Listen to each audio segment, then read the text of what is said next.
ऑक्टोंबर महिन्यामध्ये 2024मध्ये 3 ते 11 ऑक्टोंबरपर्यंत नवरात्रोत्सव हा सर्वत्र ठिकाणी साजरा केला जाणार आहे. पितृपक्ष झाल्यानंतर सण येतो तो नवरात्रीचा. सर्वांना मंगलमय वातावरण, सर्व ठिकाणी मंगलमय वातावरण तयार करणारे हे उत्सव आहेत. नवरात्रीचा उत्सव म्हणजे देवीचा उत्सव, देवीचा जागर.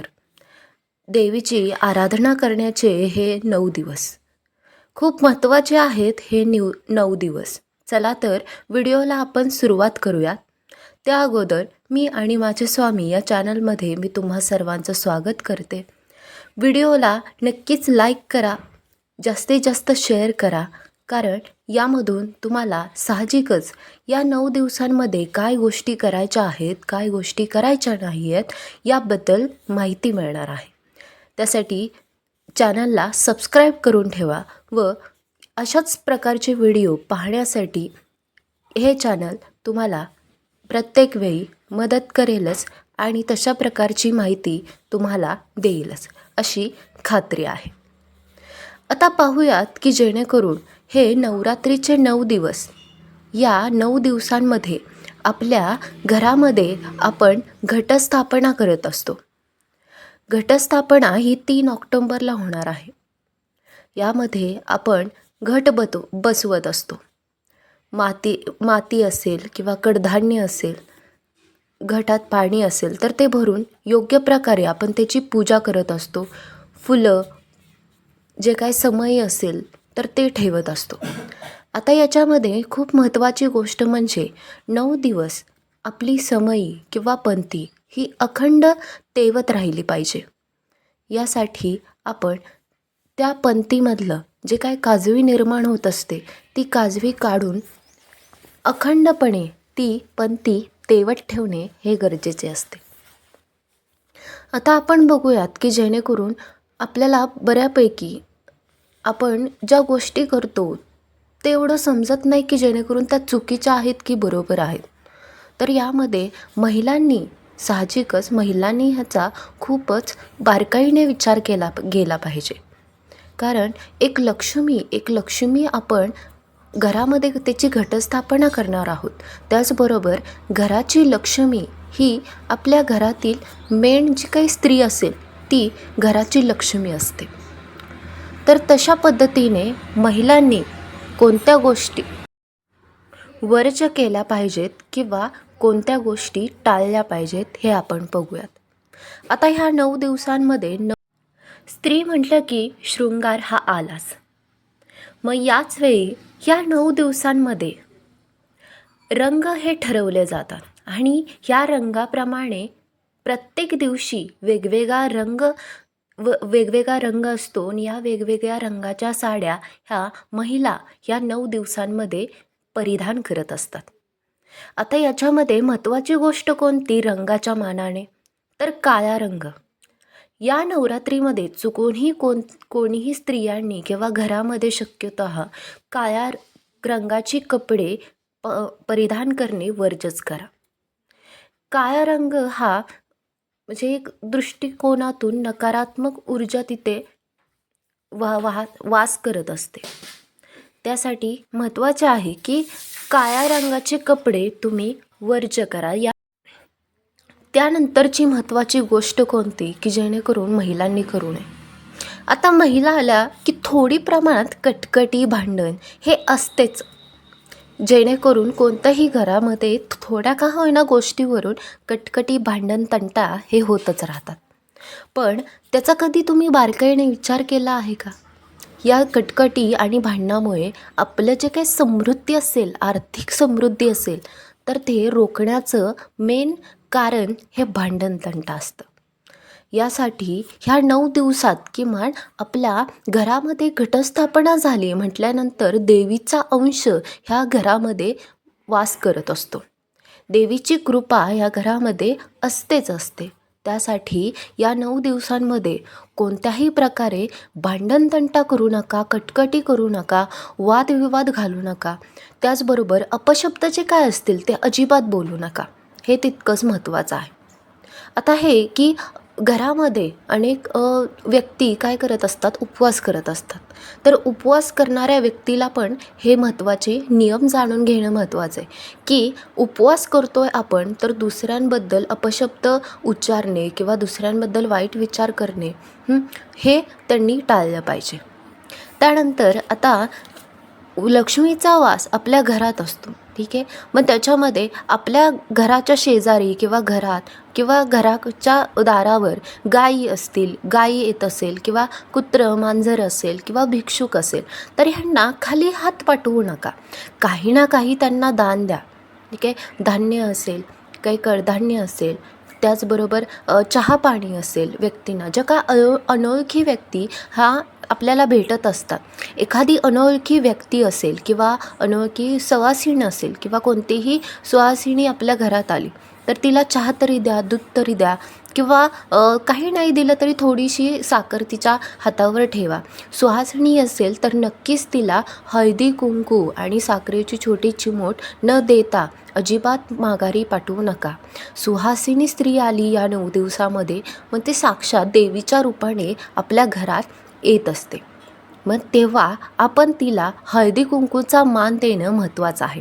त्याचबरोबर गोड म्हणून आपण थोडीशी चिमूटभर साखर तिला दिली तरी पण आपण प्रसन्न होत असतो.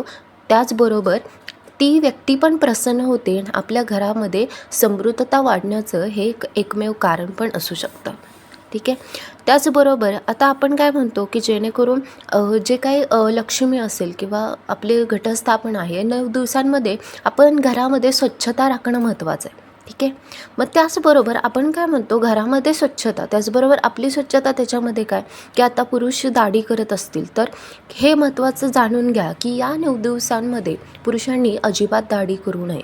त्याचबरोबर केस कापू नये महिलांनी, पुरुषांनी, आणि नखे पण कापू नये. ज्या गोष्टी करायच्यात तुम्हाला, दाढी करायची, केस कापायचे किंवा नखे कापायचे आहेत, तर तुम्ही या गोष्टी एकतर नवरात्रीच्या अगोदर करा किंवा नवरात्री झाल्यानंतर ह्या करा. ह्या गोष्टी याच्या छोट्या छोट्या गोष्टींचा पण आपण विचार करणं महत्त्वाचं असतं. त्याचबरोबर आता घरामध्ये स्त्रिया असतात. आता घरामध्ये स्त्रिया असल्यात मग त्यामध्ये एखाद्या वेळेस एखाद्या स्त्रीला अडचण आली तर ती दुसऱ्या व्यक्तीकडून सुद्धा घटस्थापनेची पूजा करून घेऊ शकते. एखाद्या वेळेस घट बसवला त्यानंतर त्या व्यक्तीला, त्या महिलेला अडचण आली तर ती काय करू शकते, दुसऱ्या व्यक्तीकडून दररोजच्या दररोज त्याची पूजा करून घेऊ शकते. मग त्यामध्ये अखंड तेवत असणारं आपली पंथी तिला तेल घालणे, तिची काळजी हे करणे. जे काय आपण घट बसवत असतो त्या घटावर योग्य प्रमाणात पाणी शिंपडणे महत्त्वाचे आहे. जास्त पण पाणी शिंपडू नका, यामुळे कडधान्य उगवताना त्रास होतात किंवा जास्तीत जास्त पाणी केलं जातं. त्यापेक्षा योग्यच प्रमाणात, छोट्या प्रमाणात सकाळी, संध्याकाळी, दुपारी या थोड्या थोड्या प्रमाणात आपण त्या घटाला पाणी हे शिंपडलं पाहिजे. त्याचबरोबर महत्त्वाचं काय की आता अडचण आली, दुसऱ्या व्यक्तीकडून आपण पूजा करून घ्यावी. शक्यतो जितकं पाळता येईल अडचणीच्या वेळेला तितकं पाळणं महत्त्वाचं आहे. कारण देवीला किंवा घटस्थापनेला शिवता शिवत अजिबात चालत नाही. त्यासाठी तुम्ही दुसऱ्या व्यक्तीकडून पूजा करून घ्या, पण शक्यतो या ज्या काही अडचणीच्या बाबतीतल्या गोष्टी आहेत तर त्या टाळणं किंवा तशा पाळणं हे महत्त्वाचं आहे. आता आपण काय म्हणतो की जेणेकरून आता जेवणाविषयी, तर जे काही तामसी अन्न आहेत तर हे तामसी अन्न आपण पूर्णपणे टाळलं पाहिजे. मांसाहार असेल किंवा बिडी सिगरेट पिणे पुरुषांनी, तर अशा प्रकारच्या गोष्टी या 9 दिवसात चुकूनही करू नका किंवा पूर्णपणे वर्ज्य करा. त्यामध्ये चिकन असेल, मटण असेल तर हे अजिबात खाऊ नका किंवा घरात ते बनवू नका. कारण एक देवीचा अंश घटस्थापनेपासून ह्या आपल्या घरामध्ये वास करत असतो. हे आपण जाणून घेणं महत्त्वाचं आहे. त्याचबरोबर आता आपण म्हणतो की दैनंदिन जीवनाच्या शैलीमध्ये आपण कुठे ना कुठेतरी जॉब करत असतो, कुठे ना कुठेतरी कामाला असतो, बिझनेस असतो आपण. त्या निमित्ताने किंवा कोणत्याही महत्त्वाच्या कारणाने आपल्याला बाहेर जावे लागते. तर आता म्हणतो की बाहेर गेल्यानंतर जर एका घरात आपल्याला कोणीही व्यक्ती म्हणजे नसेल तर ठीक आहे, पण जर शक्य होत असेल तर घरामध्ये कुलूप न लावता कोण ना कोणतरी व्यक्ती घरात असू द्या. जर शक्यच नसेल की तुम्ही एकटेच राहणार आहात आणि बाहेर पडत असाल किंवा घरातले प्रत्येक व्यक्ती बाहेर पडते आणि तुम्हाला कुलूप लावून घराबाहेर जायचं असेल तर तेव्हा काय करा की जेणेकरून जे काही पंथी आपण अखंड तेवत ठेवणार आहे त्याची काजवी काढून पूर्णपणे काढून आपण सकाळी जाताना भरपूर तेल वगैरे त्यामध्ये टाकून आपण गेलं पाहिजे. शक्यतः आपल्याला जर दिवसभर कामाला जावं लागत असेल, संध्याकाळी यायला उशीर होत असेल, तर तेव्हा आल्यानंतर तुम्ही हातपाय तोंड धुवूनच तुम्ही पूजेला बसायचं आहे किंवा पंथीमध्ये तेल टाकायचं आहे. विदाऊट तुम्ही हातपाय तोंड न धुता गेला तर ते अजिबातच चालणार नाही. तुम्ही कोणत्याही ठिकाणावर कोणत्याही अनेक व्यक्तींशी तुमचा स्पर्श वगैरे होत असतो. मग त्यामुळे काय हे आपण लक्षात ठेवा की जेणेकरून तुम्ही जेव्हा घरी माघारी येणार आहात तेव्हा काय करा, हातपाय तोंड धुवून मस्तपैकी फ्रेश होऊन मग देवीची पूजा करायला सुरुवात करा. आता यानंतर आहे की आपण आता या दिवसांमध्ये की घरातील स्त्रिया असो किंवा बाहेर ज्या काही व्यक्ती आपल्याला भेटत असतात, मेन करून ज्या काही स्त्रिया असतील, तर त्या बाबतीत आपण तेवढं लक्ष ठेवलं पाहिजे की आता उपवास करणारी व्यक्ती असेल तर त्या उपवास करणाऱ्या व्यक्तीने आपलं मन जे काय असेल तर निर्मळ ठेवावं, आपल्या भावना निर्मळ ठेवाव्यात, अपशब्द जे काय असेल दुसऱ्या व्यक्तीविषयी नकारात्मक विचार करणे या गोष्टी वर्ज्य कराव्यात पूर्णपणे. त्याचबरोबर स्त्रियांना स्त्रियांचा आदर करणे हे तितकेच महत्त्वाचं आहे. कारण एक स्त्रीची आपण पूजा करत असतो आणि तिचा जर अनादर केला तर त्या पूजेचं आपलं फळित काय मिळणार आहे. त्यासाठीच महत्त्वाचं आहे की जी कोणतीही स्त्री आपल्या घरातील असेल किंवा बाहेरील व्यक्ती असेल तर त्या प्रत्येक स्त्रीचा आदर होणे हे खूपच महत्त्वाचे आहे. त्याचबरोबर आता आपण काय म्हणतो की कांदा लसूण असेल तर हे एक प्रकारे तामसी ह्याच्यामध्ये यूज केलं जातं. तर तुम्ही काय करा, शक्यतः जेव्हा घटस्थापनेला तुम्ही नैवेद्य दाखवणार आहात तर त्यामध्ये कांदा लसूण किंवा धान्य असेल ह्या नैवेद्य त्याचा वर्ज करा. म्हणजे विदाऊट कांदा लसणाचे पदार्थ तुम्ही काय करू शकता, नैवेद्य म्हणून दाखवू शकता. ठीक आहे. त्यासाठी तुमचं सात्विकता आणि पावित्र्य राखण्याचं हे 9 दिवस आहेत. यामध्ये तुमची सात्विकता असली पाहिजे आणि जास्तीत जास्त जेवढं तुम्ही पावित्र्य राखाल तेवढाच तुमच्या घरामध्ये त्याचा फायदा होणार आहे. कारण ह्या 9 दिवसांमध्ये तुम्ही पुरेपूर चांगल्या पद्धतीने जर घटस्थापनेची देवीची पूजा केली तर साहजिकच चांगले फायदे हे तुम्हाला दिसूनच येतील.